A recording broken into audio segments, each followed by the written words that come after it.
and welcome to yet another edition of Nights Around the Fire. Glad you can join us. I'm David Tomsick, and of course you know Sue Taylor. I want to first of all thank all of our new subscribers for subscribing. There's a whole lot of you too. Thank you and welcome. We hope we can continue to give you the quality paranormal investigations you really signed up for. We're going to sure try really hard to do that. We also have a lot of surprises for you. Before we get started, we know we're going to be back into this book, Haunted Hills and Hollows, by Rosemary Geely and Kevin Paul. Now, Rosemary has since passed in, I believe, 2019. That sounds right. But we're going to have Kevin Paul on very soon. We're going to be doing a recording with him. It'll be exciting because he knows everything. Sue, everything. Everything. You need to know about, I'm going to say, the world's most haunted county, Greene County. And I believe we're going to get into some insight there, what really is happening down there. So also, fun fact that I didn't know, he has written at least 2 other books, and I believe is working on a 4th one. Yes. When I first met him, he did have the other 2 books for sale. I was a little short on cash and didn't buy them, but this book was well worth it. Haunted Hills and Hollows. I'll once again put a link in the description box for that book. If you want to learn more about Greene County and the crazy things that happen there. Yeah, and this is episode 3 of our Greene County series, and we are literally just getting started because we haven't even gotten to the ghost yet. No, we haven't gotten to ghosts. So, without further ado here, Sue, what is our topic tonight? So we're going to talk about shadow people tonight. Oh. And we do have, there's a lot of personal stories in here tonight. And I've got some to tell. I've got some from Ken. And then I've got some out of the Haunted Hills and Hollows book from our friends down in Greene County. Wow, that's a lot. And these are creepy people to me. Shadow people, just by definition, are creepy. So you ever seen a shadow person? I think I have. Okay. I think I have. And I've also had one in my dream for about 25 years. Okay, thank you for saying dreams, because we are also going to talk about sleep paralysis. Oh, my. Today.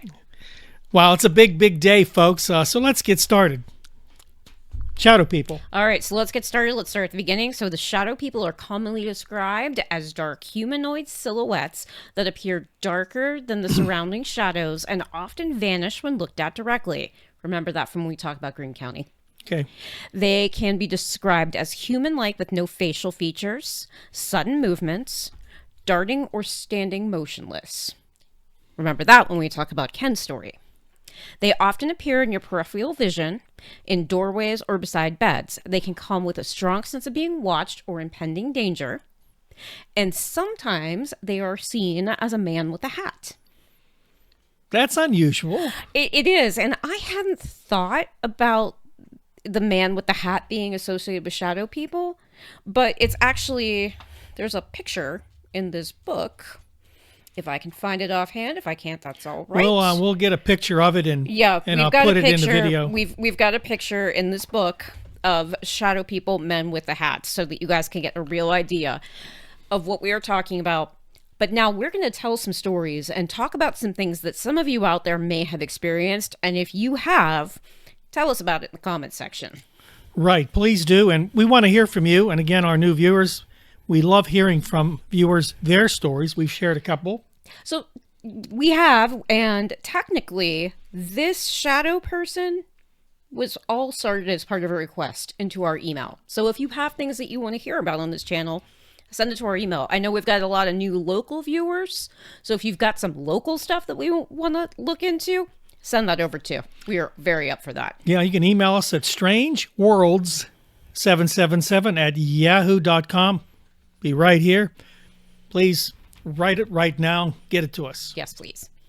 Okay, so I am going to tell one of my personal stories about this topic now. Okay, so you knew the farmhouse that I lived in many years ago. Yes. Okay, so lived in that farmhouse with my parents for many years. My father passed away in 2000. Now, you didn't know him, but you did know my mother. Yes. Okay. So after my father passed away, my mother and I both started having some strange experiences in that house. And again, you knew my mother. My mother was not the type of person to just randomly be like, no, Oh, yeah, I'm seeing ghosts in the house. What I remember about you and your mother is you like to wear hats. We did like to wear They hats. love to wear hats. I should have worn a hat tonight. They looked good, yeah. Well, so in the my mother and I started seeing things moving in our peripheral visions, like shadowy things moving in our peripheral visions, and it only started after my dad died. Separately, like she would see it on her own things, and then you would see it on your own. Yes, and I didn't know she was seeing it until she brought it up to me one day. And she said to me, "Do you ever see things like moving just out of the corner of your eye?" And I was like, "Actually, I do." And for her to say that to me, now the next part of this is even creepier. We kept our computer in the guest room, had a desk, had it up there. My mother used to like to sit in there and play solitaire on the computer by herself. That was her thing to wind down at night. And she would do this, and then after she would go to bed, I would switch out and go on the internet and play in chat rooms all night, because that was what you did. You either went to chat rooms or you talked on AOL Instant Messenger. One of those The two glory things. days of the internet. Oh, yeah. And I would get such a strong sensation of being watched that there were times I would get up and look out the window because I thought there would be somebody standing on the porch. Like, I was sure someone had climbed up the porch and was standing on the roof looking in at me. And one day my mother said to me, "When you're sitting in the computer room, do you ever feel like somebody's watching you?" And I had never said anything to her about it. She had never said anything to me about the shadows she was seeing, and I had never said anything to her about feeling like I was being watched in the computer room. There's a thread here somewhere. Didn't we just talk about this with UFOs and with Bigfoot, where you felt like somebody was watching you, that you felt that there was a connection there? Yeah.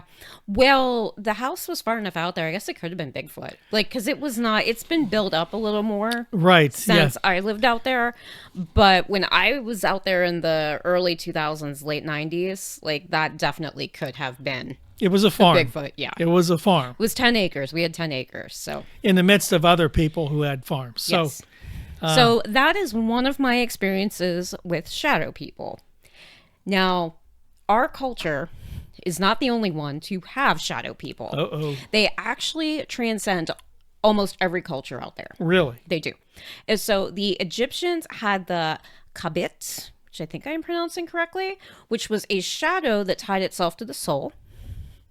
The Islamic folklore features a jinn and ifrit, which appeared as dark figures.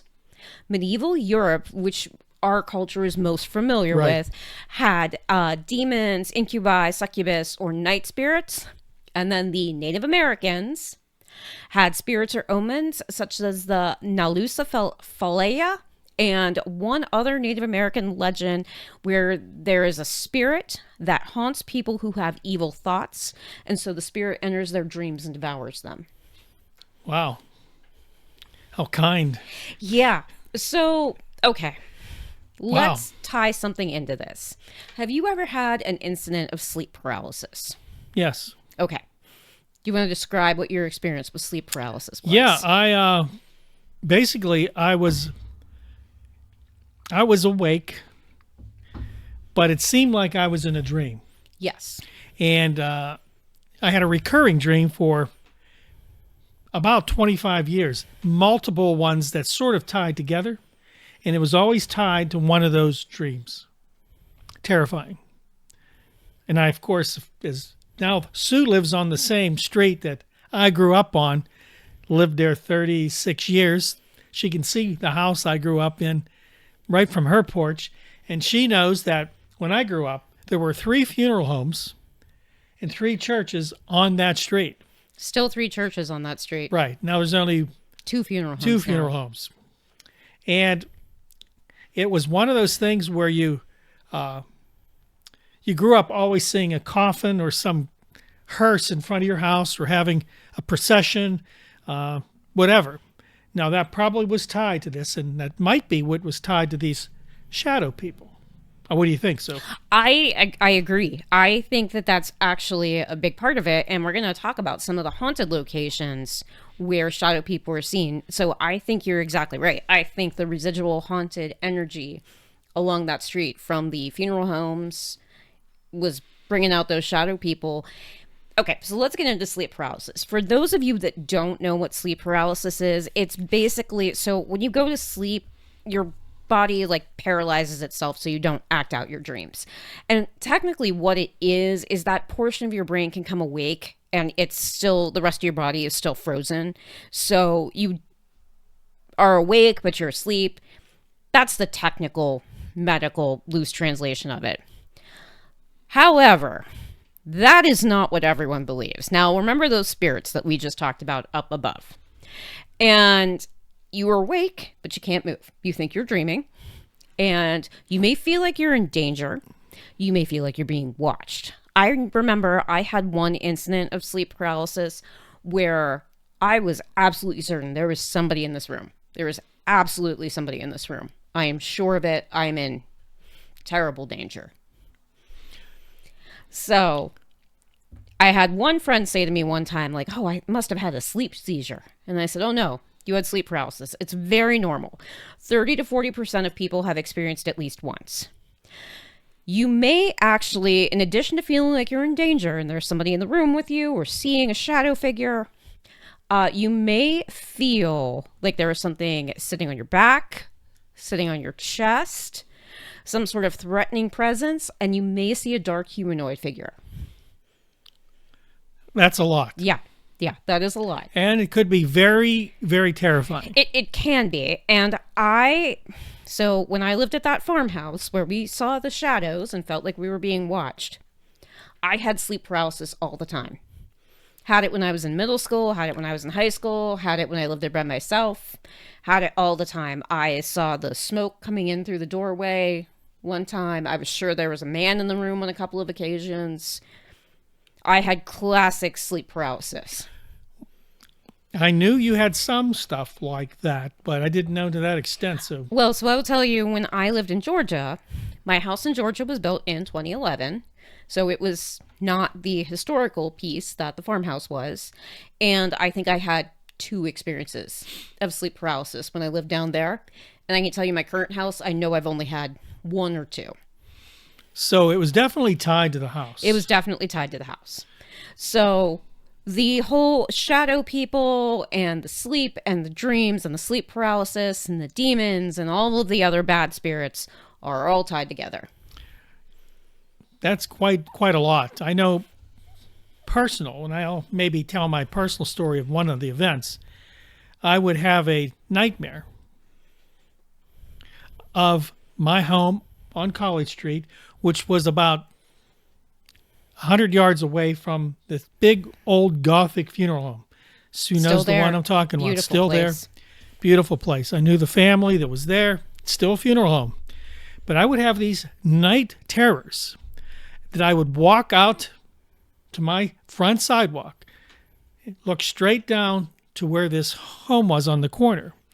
And that particular funeral home had a big canopy over the whole sidewalk, maybe 30 yards long, where they would walk people through into the old home. And of course it had lights, it lit it up, and I would see something, a shadow, walk up that pathway under that canopy, and you can see it, although it was black, you can see it turn and look directly at me. 25 years, almost every night or every other night.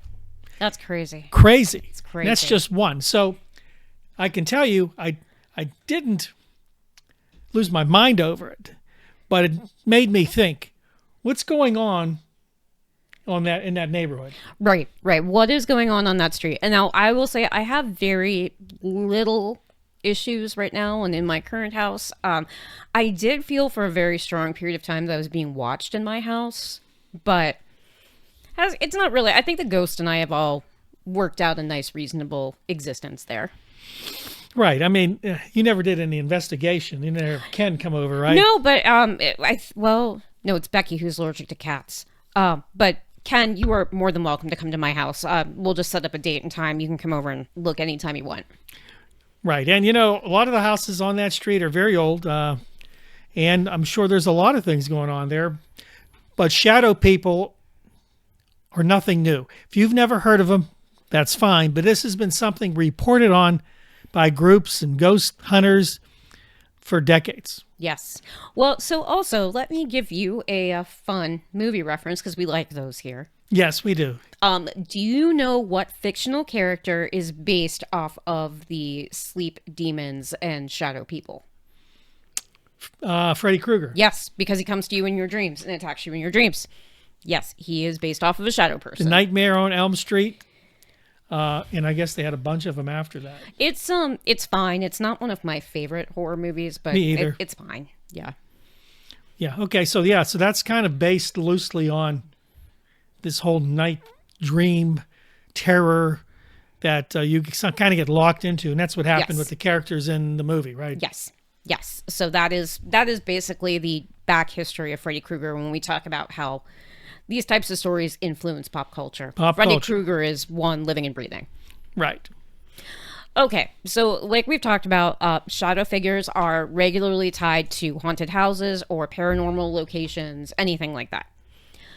Now, some of these are considered to be evil spirits, but not always.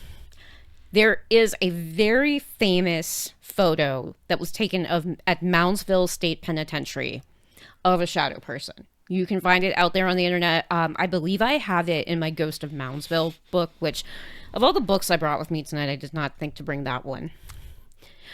Eastern State Penitentiary, which, now, mind you, this will shock you. I've been to both of these places. It doesn't shock me. Let's see. Yeah, I figured. But both of those places have shadow people reported and are tied to extreme hauntings in West Virginia and Pennsylvania.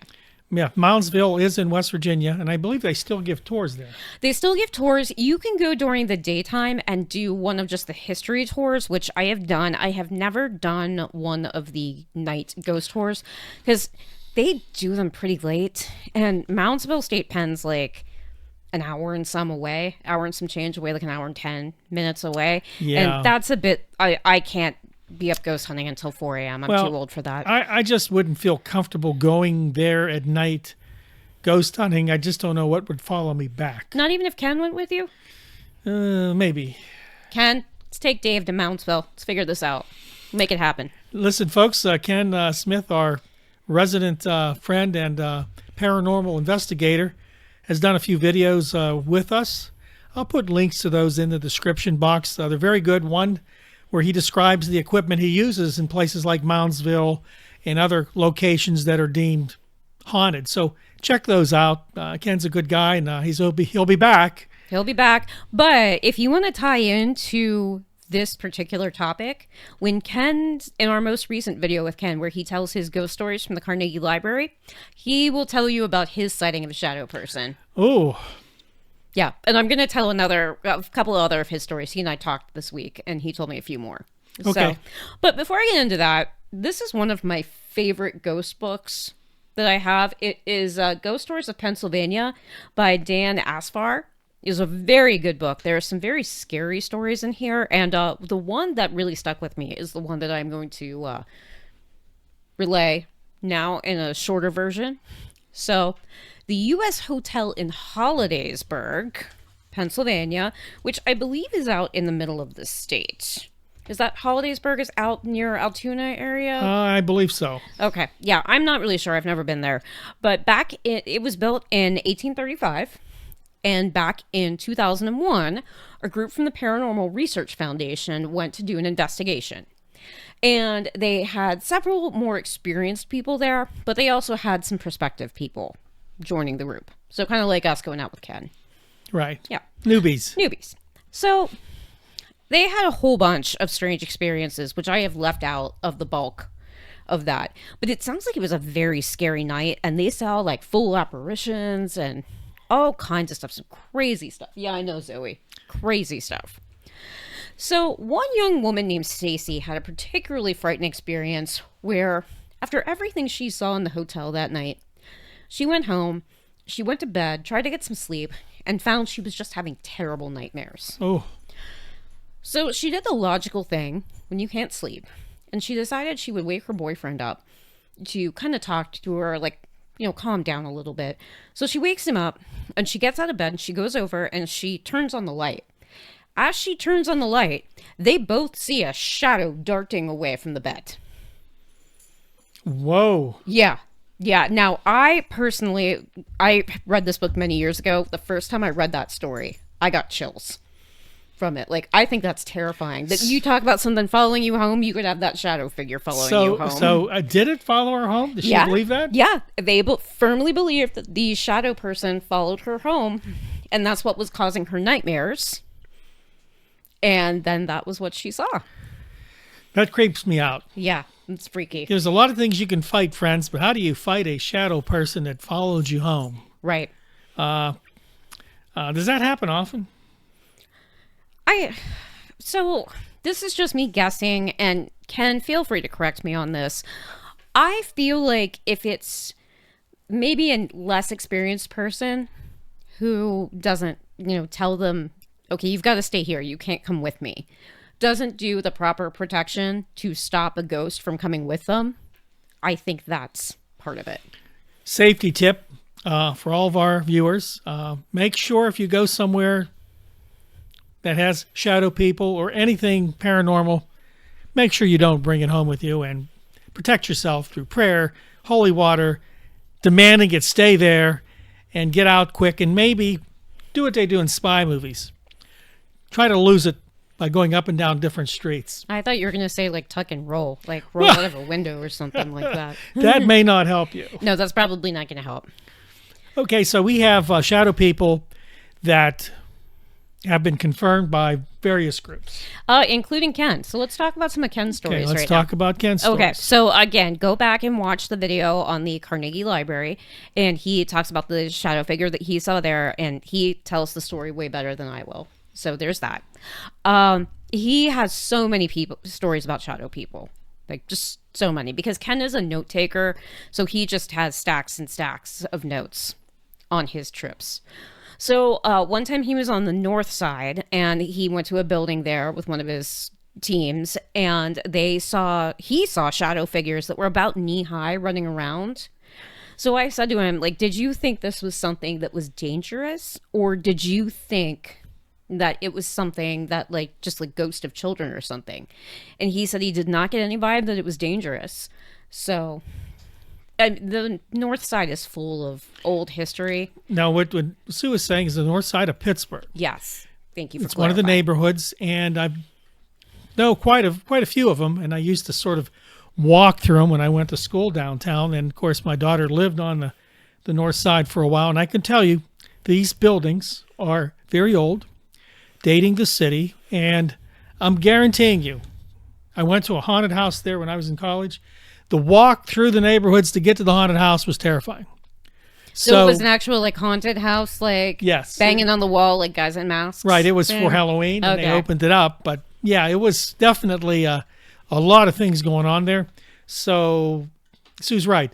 I'm sure you can find a lot of crazy things happening on the north side of Pittsburgh. Yeah, so let's talk about one of Ken's favorite stories. Is the Carrie blast furnace, where we have talked about going, and we'll get there this summer.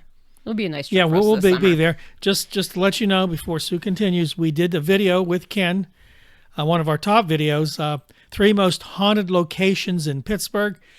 Our new friends that have just subscribed, again, I'll leave links in the description box for these particularly, or go to our website, or our channel, should I say, and binge watch them all. This will tell you a lot about the 3 most haunted places, and Carrie blast furnace is right on that list. So that's actually our top video on our channel. There it is. So you're going to want to check it out, because 1,600 viewers cannot be wrong. Right, and if you live in the Pittsburgh area, take a tour there, because they do give tours, not just haunted tours, but they do other things there that's pretty cool. Yes. And we are going to go there as a team this summer, I hope. So tell me Ken's story here. Let our friends know. So he was there one night, and there were 35 people there with him that night. So it was at the end of the night, and he admitted he was tired, and so he was just kind of sitting in one of the rooms where they had one of those big fans years ago, but they had taken the fan out. So Ken is sitting, and he looks straight ahead, and he sees something run across the wall. Then he sees something go diagonal across the wall. And Ken realizes that he's looking at a shadow person. So he calls other people to come back in. And he and his friend sat and watched this shadow figure run up and down the wall at the Carrie blast furnace. And he said it was a perfectly black human shape and that the edges were so crisp and the whole thing was so clear. It looked like an artist had drawn a picture of a shadow on the wall. Wow, that's crazy. Yeah, yeah.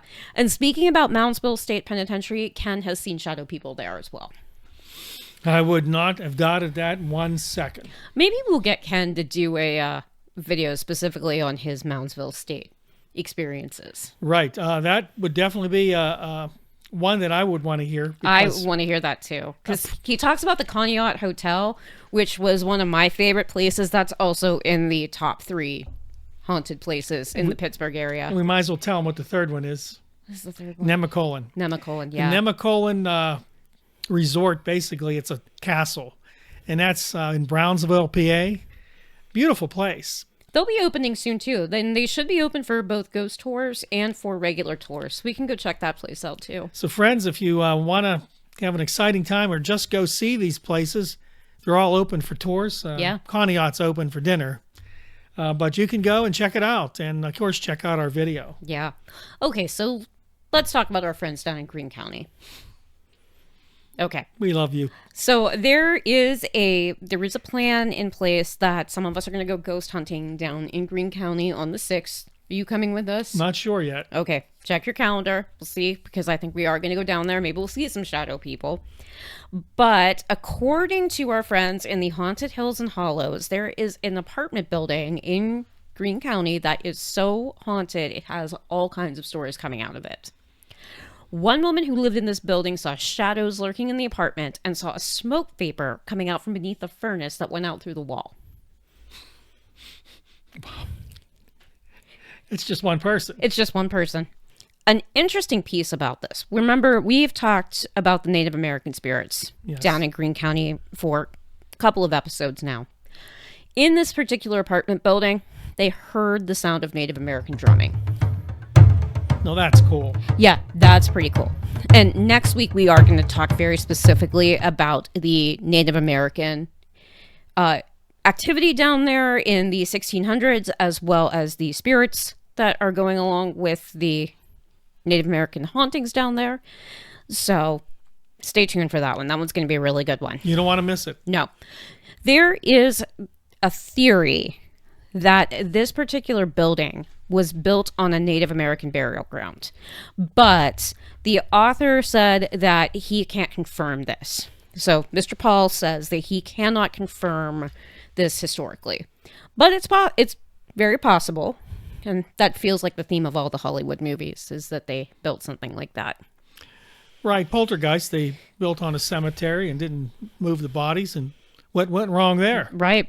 What? Nothing. Absolutely. It was a great movie about, a nice family that moves into a new house. It was great. Right.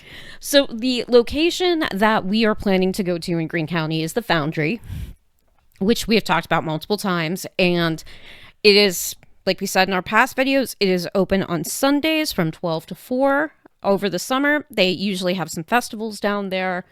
So you can go down and check it out, go visit. Nice sunny summer afternoon.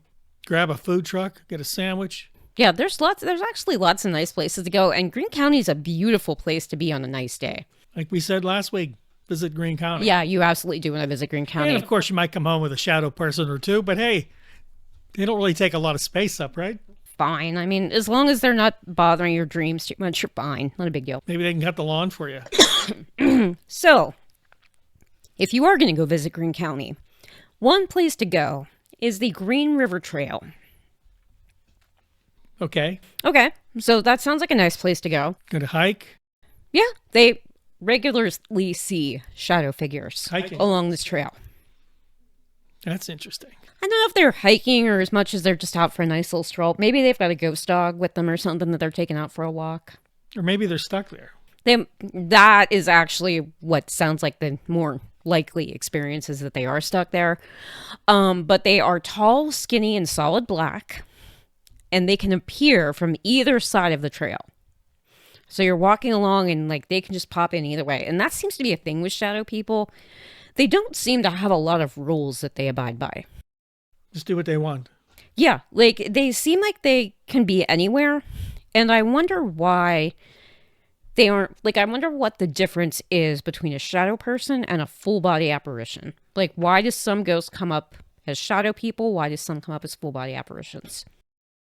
This is a question. Hey, if you got any answers out there, again, place that in the comments section. We want to hear your opinion. That's a great question. So if you see these shadow figures, if you look directly at them, disappear. So when you said full body apparition, you're talking, what's the difference between a shadow person and a ghost? Yeah. Because we don't believe they're the same, right? They aren't necessarily the same, it would seem. Yes, but no. But because, like, aren't they? Like, they're still some sort of a ghost, but they're not like a traditional ghost. Right. So whatever created the ghost, whatever reason, might be a totally different 180-degree turn on what created a shadow person. Right. So what difference in energy creates one versus the other? Darker? That definitely could be it. Like, it could be that the shadow people are darker spirits. If we go back to the older legends about them, maybe they're those spirits that show up in your dreams to devour your soul. Wow, maybe. So it seems that shadow people are more common than we realize. Yeah. They are more common than we realize, and we talk about going to the Foundry. We're going to get down there, and when we go down there, Ken has already been, and Ken has seen shadow people at the Foundry. Wow. Okay, so we know that it's living up to its hype. Greene County definitely has every type of creature known to man. Yeah, and somebody with more experience than me can counter me on this, but I am going to say, as an amateur Greene County ghost explorer, that the Foundry is the most haunted place in Greene County. Okay. Let's go with it for right now. Let's go with it. We're going to keep talking about other places, but if you know more than I do, and you think that that's an incorrect statement, you think there's some place that's more haunted, I want to know about it. And friends, I want to let you know, we know a lot of people that are new are from different parts of our area, southwestern PA, farther north, east, and south. Listen, welcome. Let us know what haunted locations are in your area. Let us know where they're at, what type of haunting it is. Give us as much information as you can, and maybe we'll talk about it, and maybe we can go there and investigate it. So we know that, we're kind of familiar with Greene County and Allegheny County, and of course Washington County, but not so much the counties around us that go farther out. So let us know. And so, speaking of our friends up north, just a reminder that Dogman capital of Pennsylvania is in Mercer County. So to all of our friends in Mercer County, write in and tell us about your experiences with the Dogman. And as we're going further north, you're heading up towards Erie. And remember that one of our alien videos, it was our original one, not our most recent, talked about the alien that was sighted in Presque Isle. So go check that out too and tell us your story. Unless you're going to tell me that it was your weather balloon. In that case, no, it wasn't. Yeah, no. Yeah. Weather balloons seem to be like bears with Bigfoot. Weather balloons are to UFOs. Yeah. Well, and I mean, now at least we have drones to blame the UFOs on. Yeah, we can blame drones too. But yeah, that's a little bit better.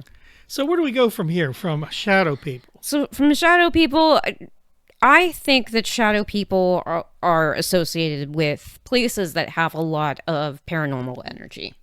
And I think that they can come up anywhere. And that they can appear to anyone. You and I have both seen them. Yeah. Yeah, and I never knew that that's what they were called. But it was a shadow. It was a dark shadow.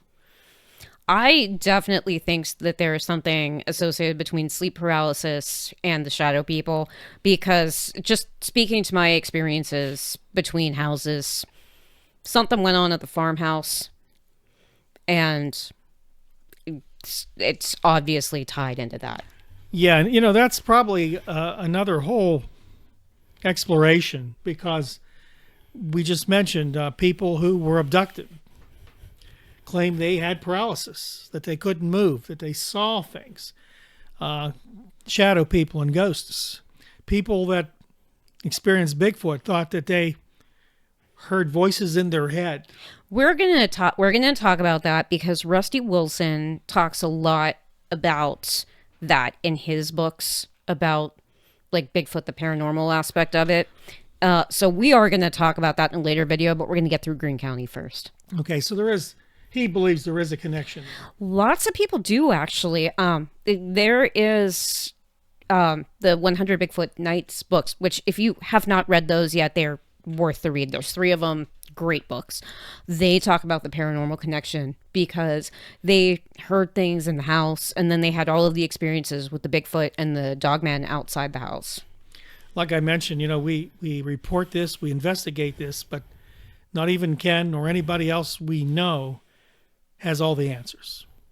So we're always open to opinion, speculation, because no one has all the answers, folks. We're open to the discussion.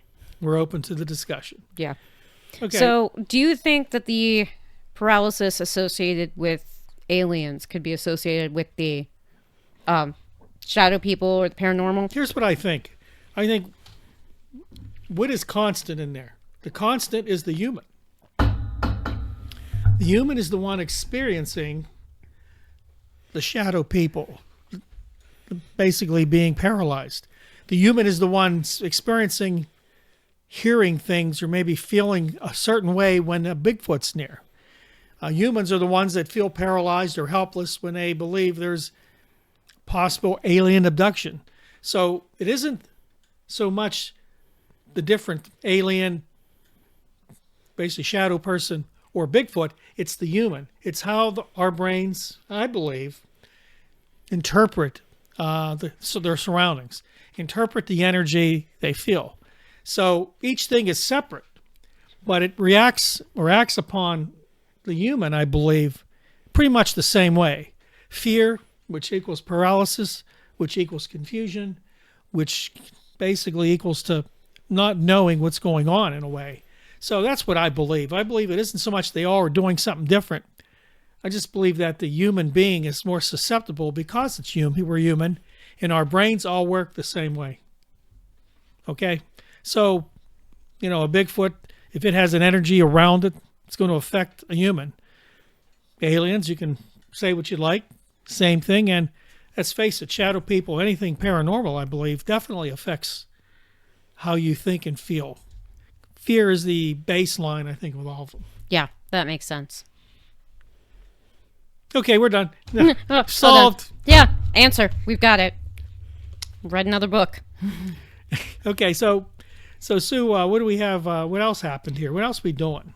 So next week we're going to talk about some of the Native American legends because they're, well, not Native American legends, Native American history down in Greene County, because there is a lot between the settlers and the Native Americans down there since Greene County is such a very old place. We also need to talk about some of the haunted locations down there. Particularly, we need to talk about Pumpkin Run Park and a gentleman by the name of Stovepipe Kelly. Very famous character. Yes, and it is actually, which I did not know, it's right across the street from the foundry. Okay. Of course it is. 2 birds with 1 stone there. And I believe we probably are going to go there, right?